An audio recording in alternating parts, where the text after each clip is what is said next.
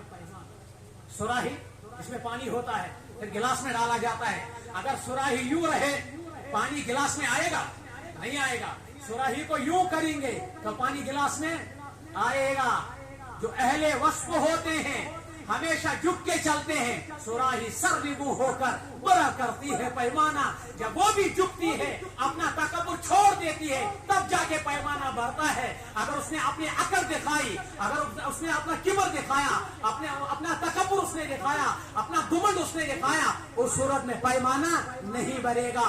اہل علم اہل وصف ہوتے ہیں، صلحاء اہل وصف ہوتے ہیں. جو اہل وصف ہوتے ہیں وہ تکبر نہیں کرتے ہیں، وہ دنیا کے اندر جھک جاتے ہیں. لہذا قرآن پڑھ کر دین پڑھ کر ہمیں تکبر نہیں آنا چاہیے.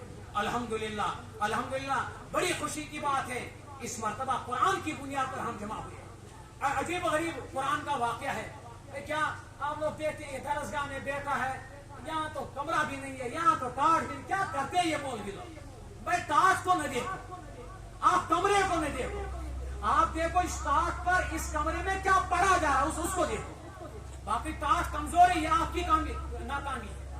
وہاں کھڑکی نہیں ہے یہ آپ کی کمزوری. آپ پیسہ نہیں دیتے، آپ خرچ نہیں کرتے. ہمیں دیکھنا ہے یہاں کس چیز کا درس لیا جاتا ہے. امام بخاری رحمت اللہ علیہ نے ایک روایت ذکر کی ہے. روایت سمجھ آپ جانتے ہیں. ایک نقطہ مجھے کہنا ہے. اس میں امام بخاری کے ایک استاد ہیں سعد ابن عبیدہ. وہ کہتے ہیں میرے استاد ہے ابو عبد الرحمن. سعد کہتے ہیں میرے استاد ہے ابو عبد الرحمن. کہتے ہیں میرے استاد نے قرآن پڑھایا. سعد کہتے ہیں میرے استاد نے، بخاری میں موجود ہے، سعد کہتے ہیں میرے استاد نے قرآن پڑھایا. کب سے؟ من امرت عثمان حتی کان الحجاج. سعد کہتے ہیں، غور سے سنو، سعد کہتے ہیں میرے استاد نے قرآن کا درس دیا حضرت عثمان غنی کے دور سے لے کر کے حجاج جو ظالم تھا اس کے دور تک. ٹھیک. اب اگر آپ دیکھیں گے حضرت عثمان کا ابتدائی دور اور حجاج بن یوسف کا آخری دور تو 72 سال ہو جاتے ہیں. کتنے سال؟ گویا سعد کہتے ہیں میرے استاد نے قرآن کی تعلیم دی. کتنے سال؟ 72 سال. اور اگر آپ دیکھیں گے حضرت عثمان کا آخری دور اور حجاج کا ابتدائی دور تو 38 سال ہو جاتے ہیں. کتنے سال؟ اب جو بھی آپ مراد دیں گے، اگر آپ کم سے کم مراد دیں گے تو 38 سال انہوں نے قرآن پڑھایا. اگر آپ زیادہ مراد دیں گے تو 72 سال قرآن پڑھایا. کتنے سال؟ 72 سال. سعد کہتے ہیں یہ جو میرے استاد ہے ابو عبد الرحمن، انہوں نے کیوں قرآن اتنے سال پڑھایا؟ اس کی وجہ کیا ہے؟ کہتے ہیں اس کی بنیادی وجہ ہے، امام بخاری نے اسی تحت یہ روایت ذکر کی ہے کہ ابو عبد الرحمن نے سنا تھا کہ جناب محمد رسول اللہ صلی اللہ علیہ وسلم نے فرمایا خیرکم من تعلم القرآن وعلم. تم میں بہترین وہ ہے جس نے قرآن پڑھا اور دوسرے کو. ابو عبد الرحمن کے لیے جب میں نے یہ حدیث سنی تو میں قرآن پڑھنے بیٹھ گیا. 72 سال یا 38 سال. آپ یہ دیکھیں، کیا دیکھیں گے آپ کہ اس زمین پر، اس ٹوٹی ہوئی کھڑکی کے اندر، اس پھٹے ہوئے ٹاٹ کے اوپر کیا پڑھایا جا رہا ہے. آپ نہ دیکھیں یہ کس ٹاٹ پر بیٹھے. پتہ کیسا ہے؟ پہلے پریشانی تو مصیبت یہ ہے نا، وہ کشمیری میں کہتے ہیں پیر نہ بوڑ یقین بوڑ. اصل میں قرآن پاک کا یقین ختم ہو گیا. آج اگر آپ مفتی کے پاس آئیں گے، کوئی یہاں سے اٹھ کر آئے گا تو مفتی صاحب سر میں درد ہے، سر میں درد ہے.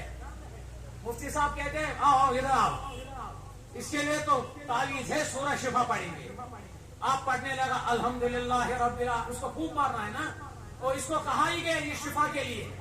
آپ مفتی صاحب پڑھ رہے ہیں الحمدللہ الحمدللہ. آپ جب بھوک مارتا ہے نا تو وہ جو ادھر سے ہے جس کو درد ہے اس کو بھی اندر میں ہوتا ہے, پتہ نہیں ٹھیک ہوگا کہ نہیں. یہ مفتی صاحب بھی اندر سے پتہ نہیں ٹھیک ہوگا بھی نہیں, کہیں میری عزت ہی نہیں گر جائے. سنا کیوں؟ یہ مولوی صاحب کو بھی نہیں عقیدت مندی, اور جس کو پھونک مارا جاتا اس کو بھی عقیدت مندی.